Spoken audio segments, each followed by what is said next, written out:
అందరికీ నమస్తే అండి. శ్రీదేవి సిరులోకి స్వాగతం, సుస్వాగతం. ఈరోజు ఒక మహోన్నతమైన వ్యక్తి గురించి నేను మీకు చెప్పే ముందు ఒక అద్భుతమైన పాట.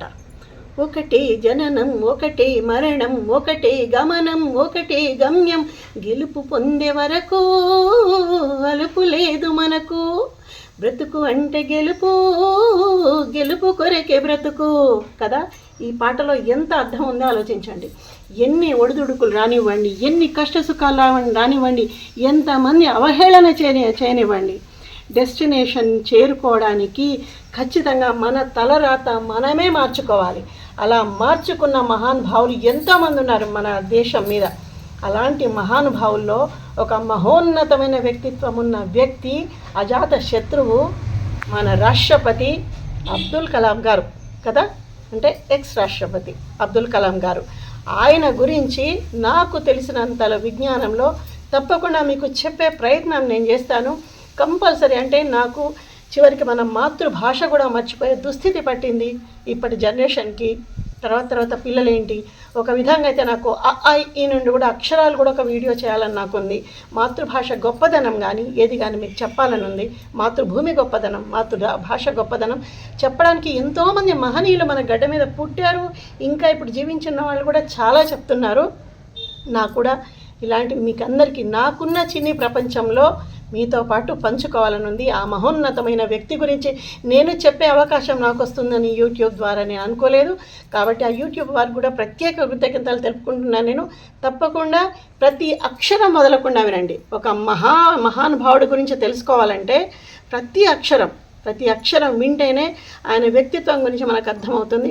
తప్పకుండా వినండి. ఇంకా నా వీడియోస్ నిజంగా ప్రతి ఒక్కరూ ఆదరిస్తున్నారు. ప్రతి ఒక్కరూ లైక్, షేర్, సబ్స్క్రైబ్ చేస్తున్నారు. చాలా పెంచుతున్నారు ఆదరణ. మీ అందరికీ శిరస్సు వంచి నమస్కారం చేస్తున్నాను. ఇంకా మనం వీడియోలోకి వెళ్ళిపోదాం. ఈ దేశంలో ఒక్క శత్రువు కూడా లేని అజాత శత్రువు ఇప్పుడు మన దేశ అంతరిక్ష పరిశోధనా సంస్థ అయిన ఇస్రో సాధిస్తున్న విజయాలకు పునాదులు వేసిన గొప్పవారు. తన జీవితం మొత్తం మీద ఒక్క విమర్శ కూడా లేని మత్సలేని మహామనీషి, ప్రతి తెలుగువాడు గర్వించదగ్గ మహానుభావుడు. వారే మన గౌరవ ఏపీజే అబ్దుల్ కలాం గారు.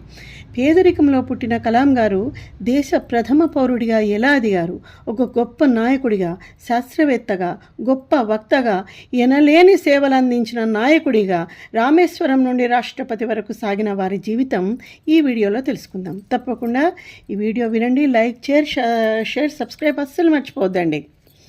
అబ్దుల్ కలాం గారు 1931 అక్టోబర్ 15వ తేదీన రామేశ్వరంలో ఒక ముస్లిం కుటుంబంలో జన్మించారు. తండ్రి పేరు జలాలుద్దీన్, వారు పడవ నడిపేవారు. తల్లి పేరు ఆసమ్మ. కలాం గారి పూర్తి పేరు అబుల్ ఫకీర్ జలాలుద్దీన్ అబ్దుల్ కలాం. పేదరికంలో ఉన్న కుటుంబానికి ఆసరాగా చిన్న వయసులోనే మన కలాం గారు న్యూస్ పేపర్స్ వేసేవారు. రామేశ్వరానికి కొద్ది దూరంలో ఉన్న రామనాథపురంలోని స్క్వాచ్ మెట్రిక్యులేషన్ స్కూల్లో కలాం గారు 10వ తరగతి వరకు చదువుకున్నారు. చిన్నప్పటి నుండి కలాం గారికి కొత్త విషయాలు నేర్చుకోవాలనే తపన, జిజ్ఞాస ఎక్కువగా ఉండేది. ఒకసారి పాఠశాలలోని మాస్టారు సముద్రపు ఒడ్డుకు తీసుకొని వెళ్ళి పక్షి ఎలా ఎగురుతుందో చూపించారు. అది చూడగానే అంత చిన్న వయసులోనే కలాం గారికి తను కూడా పక్షిలాగా ఎగరాలని అనిపించింది. తను పైలట్ కావాలనుకున్నారు. తరువాత తిరుచిలోని సెయింట్ జోసెఫ్ కళాశాలలో డిగ్రీ పట్టా తీసుకున్నారు.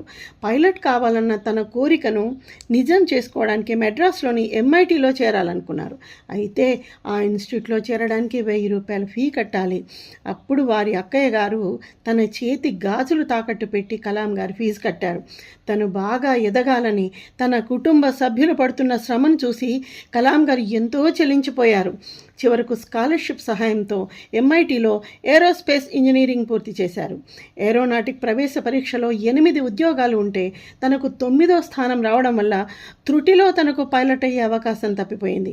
అయినా బాధపడకుండా 1960లో కలాం గారు DRDOలో ఏరోనాటికల్ డెవలప్మెంట్ ఎస్టాబ్లిష్మెంట్లో శాస్త్రవేత్తగా చేరారు. అక్కడ భారత సైన్యం కోసం ఒక ఓర్ క్రాఫ్ట్ చేయడం వారి పని. తర్వాత కొన్ని రోజులకే Indian national committee for space research centre నుండి ఇంటర్వ్యూకి రమ్మని వారికి కాల్ వచ్చింది. దీనినే మనం ఇప్పుడు ఇస్రోగా పిలుస్తున్నాం. అక్కడ కలాం గారిని ప్రొఫెసర్ విక్రమ్ సారాభాయ్ గారు ఇంటర్వ్యూ చేశారు. తర్వాత వారు రాకెట్ ఇంజనీర్గా సెలెక్ట్ అయ్యారు. విక్రమ్ సారాభాయ్ మరియు కలాం గారు కలిసి ఇస్రోని ఎంతో డెవలప్ చేశారు.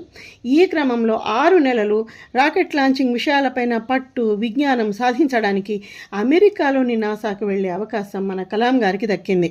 భారతదేశం నుండి అంతరిక్షంలోకి రాకెట్ పంపాలనేది ప్రొఫెసర్ విక్రమ్ సారాభాయ్ గారి కోరిక, కళ.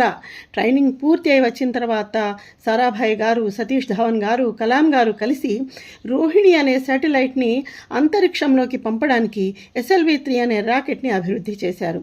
దేశంలోని ప్రజలందరి కళ్ళు ఈ ప్రయోగం పైన ఉన్నాయి. కానీ ప్రయోగించిన 317 సెకండ్స్కే సెకండ్ స్టేజ్లో ఈ రాకెట్ విఫలమైపోయి సముద్రంలో పడిపోయింది. తెల్లవారి అన్ని దినపత్రికలు ఈ రాకెట్ ఫెయిల్యూర్ గురించి కథలుగా వ్రాసాయి.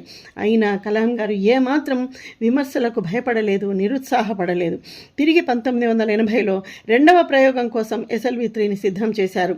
జూలై 18, 1980లో SLV-3 లాంచ్ అయి రోహిణి శాటిలైట్ని ఆర్బిట్లోకి విజయవంతంగా ప్రవేశపెట్టింది. అంతరిక్షంలోకి శాటిలైట్ని పంపగలిగిన దేశాల లిస్టులో మన భారతదేశం కూడా చేరింది. ఇక్కడే భారత అంతరిక్ష పరిశోధనలకు పునాదులు పడ్డాయి. అప్పటి ప్రధానమంత్రి ఇందిరాగాంధీ గారు కలాం గారిని ప్రత్యేకంగా అభినందించారు. ఆ తరువాత 1981లో కలాం గారికి పద్మభూషణ్ అవార్డు వరించింది. ఇక్కడి నుండి అబ్దుల్ కలాం గారు వెనక్కి తిరిగి చూడలేదు. ఆయన తయారు చేసిన రాకెట్ల లాగానే ఆయన కూడా దూసుకొని పోయారు. ఇండియన్ ఆర్మీ కోసం అగ్ని, పృథ్వీ, నాగ్, ఆకాశ్, శక్తి వంటి ఎన్నో మిసైల్స్ తయారు చేశారు. మన దేశాన్ని ఎవ్వరి మీద ఆధారపడకుండా ఒక శక్తివంతమైన దేశంగా మార్చిన ఆ మహానుభావుడిని ప్రతిరోజు ప్రతి క్షణం మనమందరం తలుచుకొని జోహార్లు అర్పించడమే ఆ నాయకుడికి మనం ఇచ్చే నిజమైన నివాళి. కలాం గారు తయారు చేసిన మిజైల్స్ వల్ల ఆయనని మిజైల్ మ్యాన్ ఆఫ్ ఇండియా అని పిలుచుకునేవారు. వీరి నాయకత్వంలో ఇస్రో ఎంతో అభివృద్ధి చెందింది. ఆయన లీడర్గా ఉన్న సమయంలో ఆయన ఎవరిని కోపంగా చూడడం, తిట్టడం లాంటి పనులు చేయలేదట. చిన్న పెద్ద స్థాయి అనే తేడా లేకుండా ప్రతి ఒక్కరిని గౌరవించేవారట. అపజయమైతే దాని పూర్తి బాధ్యతను కలాం గారే మోసేవారట. ఒకవేళ విజయం కలిగితే తన టీం అందరితో పంచుకునేవారట. అది ఆ మహానుభావుడి గొప్పతనం. తనతో పాటు తన టీం అందరూ పైకి రావడానికి అవకాశం ఇచ్చేవారు. అంతేకాకుండా DRDOలో ఉన్నప్పుడు గద్రేసన్ అనే తన కారు డ్రైవర్ని పట్టుబట్టి PG వరకు చదివించారు. ఆ వ్యక్తి తర్వాత చాలా కాలం మినిస్ట్రీ ఆఫ్ ఎడ్యుకేషన్లో ఒక పెద్ద ఆఫీసర్గా పనిచేశారు. మనం ఎదగడం కాదు, మన ఎదుగుదలకు కారణమైన కుటుంబాన్ని, సమాజాన్ని గుర్తుంచుకోవాలన్న సందేశాన్ని కలాం గారి ద్వారా ప్రతి వ్యక్తి నేర్చుకోవాలి. 1998లో వాజ్పేయి గారు ప్రధానమంత్రిగా ఉన్న సమయంలో అమెరికా శాటిలైట్లకు దొరకకుండా ఫ్రోక్రాన్ అనే ప్రదేశంలో ఆపరేషన్ శక్తి అనే పేరుతో న్యూక్లియర్ టెస్ట్ చేయడంలో కలాం గారి పాత్ర ఎంతో ఉంది. ఒకే ఒక వ్యక్తి వల్ల భారతదేశం యొక్క శక్తి ఏమిటో మిగతా దేశాలకు అర్థమయ్యింది. కలాం గారు ఎప్పుడూ ఒక్క మాట చెప్తుండేవారు, భారతీయులు ఎప్పుడూ పేదవారు కాదు, వారి ఆలోచనలే పేదవి. మనం కూడా పెద్దగా ఆలోచిస్తే ఏమైనా సాధించవచ్చు అని చెప్పేవారు. ఆ తర్వాత కొంతకాలం ప్రధానమంత్రికి సైంటిఫిక్ అడ్వైజర్గా DRDOకి ముఖ్య కార్యదర్శిగా సేవలు అందించారు. 2002లో జరిగిన రాష్ట్రపతి ఎన్నికల పోటీలలో భారతీయ జనతా పార్టీ అభ్యర్థిగా వాజ్పేయి గారు కలాం గారి పేరుని ప్రతిపాదించగా అప్పటి ప్రతిపక్ష కాంగ్రెస్ పార్టీ కూడా పూర్తి మద్దతు తెలిపింది. అలా మన 11వ రాష్ట్రపతిగా అబ్దుల్ కలాం గారు ఏకగ్రీవంగా ఎన్నికయ్యారు. అది ఆ మహానుభావుడి గొప్పతనం. 2002 నుండి 2007 వరకు మనకు రాష్ట్రపతిగా కొనసాగారు. ఏ రాజకీయ అనుభవం లేకుండా ఈ దేశ ప్రథమ పౌరుడిగా ఎదిగిన మొట్టమొదటి వ్యక్తి మన కలాం గారు. వీరు రాష్ట్రపతి అయినప్పటికీ కూడా ఎంతో నిరాడంబరంగా ఉండేవారు. రాష్ట్రపతి కోసం ఏర్పాటు చేసిన విలాసవంతమైన భవనంలోని సౌకర్యాలన్నీ కాదనుకొని ఒక మామూలు గదిలో ఉండేవారు. ఒక్కోసారి అక్కడ పనిచేసేవారితో కలిసి క్రింద కూర్చునే భోజనం చేసేవారు. రాష్ట్రపతిగా ఎంతో బిజీగా ఉన్నా కూడా చిన్నారులు వ్రాసే ఉత్తరాలకు తనే స్వయంగా బదులు వ్రాసేవారు. ఇన్నేళ్ల మన దేశ చరిత్రలో ఎక్కువగా ప్రజలను కలుసుకొని వారితో మమేకమైన ఏకైక రాష్ట్రపతి మన అబ్దుల్ కలాం గారు. అందుకే వీరిని పీపుల్స్ ప్రెసిడెంట్ అని అంటారు. రాష్ట్రపతిగా పనిచేసిన 5 సంవత్సరాలలో ఏ ఒక్క నింద కానీ, అవినీతి కానీ, విమర్శ కానీ లేని ఒకే ఒక్క నాయకుడు మన గౌరవ అబ్దుల్ కలాం గారు. అంతేకాదు, రెండవసారి కూడా రాష్ట్రపతి పదవి అధిరోహించే అవకాశం వచ్చినా సున్నితంగా తిరస్కరించి తనకిష్టమైన పిల్లల కోసం పాఠాలు చెప్పే పనిని పెట్టుకున్న ధీరోదాత్తుడు మన అబ్దుల్ కలాం గారు. అంతేకాదు, మన దేశ యువత పైన అపారమైన నమ్మకం మన కలాం గారికి.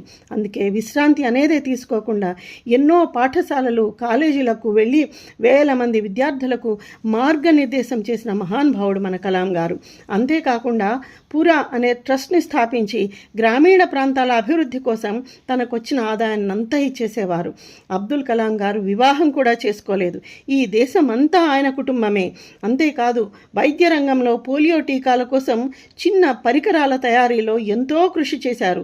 వీరు చేసిన సేవలకు గాను భారత ప్రభుత్వం భారతరత్న, పద్మభూషణ్, పద్మవిభూషణ్ ఇలా ఎన్నో అవార్డులతో గౌరవించింది.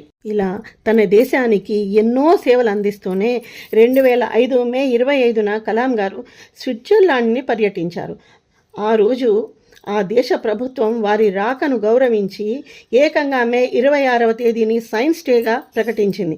ఇది ఆ మహానుభావుడి కీర్తికి నిదర్శనం. ఇంతేకాదు, ఇంకా చెప్పుకుంటూ పోతుంటే వారి విజయాలు ఎన్నెన్నో. జూలై 27, 2015 షిల్లాంగ్లో యువతకు ఉపన్యాసం ఇస్తున్న సమయంలో కలాం గారు ఒక్కసారిగా గుండెపోటుతో కుప్పకూలిపోయారు. సాయంత్రం 7 గంటలకు ఆయన మరణించారన్న వార్త దేశాన్నే కాదు ప్రపంచాన్నే కుదిపేసింది. చివరి క్షణం కూడా తనకిష్టమైన యువతతో ప్రసంగిస్తూనే తన తుది శ్వాస విడిచారు. ఆయన తనకంటూ ఏమీ సంపాదించుకోలేదు.